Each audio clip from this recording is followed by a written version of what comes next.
زه بار بار پښتنه ځنه کاوه کنه چې یاره تاسو د فارمولار وښایي چې دا د ماوا د مادات غا توک کین بچای ال دای کنه تو هر ودلی خو دغه د جواب نه رکاوي نو ډیر خلک دا وایي چې دغه چې کیم غاور کوي کنه سکالرشپینا یا وادینا غوند په غا باندې ور کوي کنه په مخرنی ور کوي او سیاست کوي کنه سیاست یې شریک غیر شریک خپل پردای شریک ډیسکریمینیشن یې شریک او بل خبره دادو کنه چې دغه الیکشن نکوه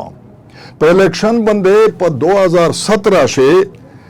متپت لګېدلې وه چې ولې دا غا نوي کنه جرنالیسټونه اوردین وغیره یې دغه په ټاک شه ډېره هغه ورسره کړې وه چې یاره الیکشن وکستی که نه په توسې په آیین شه دی چې هر درې کوله بعد الیکشن کستی درې کوله ووتل وس الیکشن وکړي نو دغه نه کې الیکشن